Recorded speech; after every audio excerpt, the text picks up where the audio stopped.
Guys, this is वैभव। काफ़ी सारे aspirants मुझसे पूछ रहे थे कि मैंने अपने शॉर्ट नोट्स किस तरह बनाए, क्या मैं अपने शॉर्ट नोट्स उन लोगों के साथ शेयर कर सकता हूँ, या शॉर्ट नोट्स किस तरह से बनाते हैं। उन लोगों को काफ़ी सारी बेसिकली प्रॉब्लम्स आ रही थी शॉर्ट नोट्स बनाते समय। इस वीडियो को अच्छे से देखना। इस वीडियो को मैंने 5 पॉइंट्स में डिवाइड किया है। इन 5 पॉइंट्स को तुम अच्छे से समझ के अप्लाई करते हो, तुम्हारे को शॉर्ट नोट्स बनाने में कोई दिक्कत नहीं आएगी। तुम अच्छे से अपने शॉर्ट नोट्स बना पाओगे और अपने शॉर्ट नोट्स में किस तरह से तुम लोगों के साथ शेयर कर सकता हूँ उसके बारे में भी लास्ट में बात करेंगे। ठीक है, तो शुरू करते हैं वीडियो को। फर्स्ट पॉइंट है, what is the reason to make short notes. ठीक है, रीज़न क्या है? The most important reason is to reduce your revision time. देखो, अगर तुम्हारे पास किसी पर्टिकुलर चैप्टर के शॉर्ट नोट्स हैं तो तुम लेस देन 15 मिनट्स उस चैप्टर को रिवाइज कर सकते हो। लेकिन मान लो उस पर्टिकुलर चैप्टर के तुम्हारे पास शॉर्ट नोट्स नहीं है तो तुम्हें कम से कम 1 से 2 घंटा लग जाएगा उस चैप्टर को रिवाइज करने में। सेकेंड पॉइंट है कि what is the correct time to make short notes. Correct time क्या है? देखो, जब तुम किसी चैप्टर को अच्छे से पढ़ चुके हो, पूरा चैप्टर तुम्हारा कंप्लीट हो चुका हो, उस चैप्टर के तुमने काफ़ी सारे क्वेश्चंस प्रैक्टिस कर लिए हो, उस चैप्टर को तुमने रिवाइज कर लिया हो, 1 से 2 बार रिवाइज कर लिया हो, उस चैप्टर के तुमने PYQs लगा लिए हो, उस चैप्टर के तुमने NCERT पढ़ ली हो, इन सब के बाद क्या होगा, तुम्हें ये चीज़ समझ में आ जाएगी कि क्या कंसेप्ट तुम्हारे लिए ज़्यादा इंपॉर्टेंट है, क्या थोड़ा कम इंपॉर्टेंट है, क्या फ्रिक्वेंटली आज क्वेश्चन है, किस कंसेप्ट में तुम वीक हो, किस कंसेप्ट में तुम स्ट्रांग हो। ये सब चीज़ें जब तुम्हें पता होंगी तो तुम्हारे शॉर्ट नोट्स डेफिनेटली बहुत अच्छे बनेंगे और वो काफ़ी टू द पॉइंट होंगे। ठीक है, थर्ड पॉइंट है मेक शॉर्ट नोट्स शॉर्ट। देखो, तुम लोग क्या करते हो कि ये छूट जाएगा, ये रह जाएगा, इस चक्कर में अपने शॉर्ट नोट्स में सब कुछ डाल देते हो और फिर वो शॉर्ट तो किसी एंगल से नहीं रहते, वो बल्कि क्या होते हैं, तुम्हारी जो एक्चुअल नोट्स हैं उनकी एक फ़ोटोकॉपी बन जाते हैं। तो इसलिए तुमको क्या करना है, बहुत सिलेक्टिव रहना है अपने शॉर्ट नोट्स को बनाते समय। देखो, ये मतलब यूनिवर्सल रूल है, ये किसी भी एग्ज़ाम का रूल है कि 20% सिलेबस से, ठीक है, 20% सिलेबस से 80% क्वेश्चन आते हैं और 80% सिलेबस होता है उससे 20% क्वेश्चन आते हैं। तो तुमको जब तुम शॉर्ट नोट्स बनाओ तो बेसिकली इस 20% सिलेबस पे तुम्हारा फोकस होना चाहिए कि इस 20% को तुम बार बार कैसे रिवाइज करो।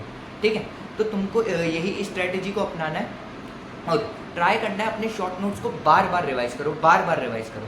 ठीक है, उसके बाद फोर्थ पॉइंट पे है, उसके बाद don't just rely on your short notes. देखो, क्या होता है कि तुमको जो फोमो आता है, यानी फियर ऑफ मिसिंग आउट, वो इसीलिए आता है क्योंकि तुम क्या करते हो, जैसे शॉर्ट नोट्स बना लिए फिर एक्चुअल नोट्स को बिल्कुल भूल जाते हो। तुम एक्चुअल नोट्स से कुछ रिवाइज नहीं करते, सिर्फ शॉर्ट नोट्स को रिवाइज कर लो। तो इससे क्या दिक्कत होगी कि तुमने तो जो शॉर्ट नोट्स बनाए थे वो क्या सोच के बनाए थे कि तुम वो जो 20% मोस्ट यील्ड पार्ट है ना उसको कवर कर लो किस तरह, और बार बार कवर कर लो।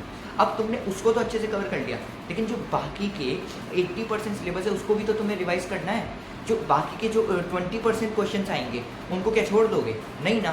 तो बस उन तो एक्चुअल नोट्स को ऐसा नहीं करना कि छोड़ देना है बिल्कुल, उसके बाद से उसको भी रिवाइज करते रहना है। तुम लोग ऐसा कर सकते हो कि अगर किसी चैप्टर को तुम 5 बार रिवाइज कर रहे हो तो उसमें से 1 बार तो तुम अपने एक्चुअल नोट से रिवाइज करोगे, बाकी के 4 बार ही तुम अपने शॉर्ट नोट से रिवाइज कर सकते हो। उसके बाद फिफ्थ पॉइंट है कि don't make short notes for every subject. देखो, सिंपली अगर बताऊं तो इनऑर्गेनिक केमिस्ट्री और बायोलॉजी के लिए तुम लोग शॉर्ट नोट्स को अवॉइड कर सकते हो।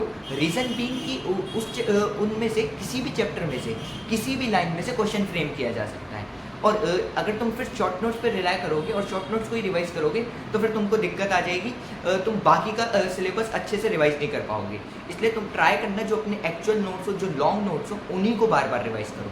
ठीक है, उसके बाद अगर तुम मेरे शॉर्ट नोट्स की बात कर रहे हो तो वो मैं जल्दी अपने टेलीग्राम ग्रुप पे शेयर कर दूंगा।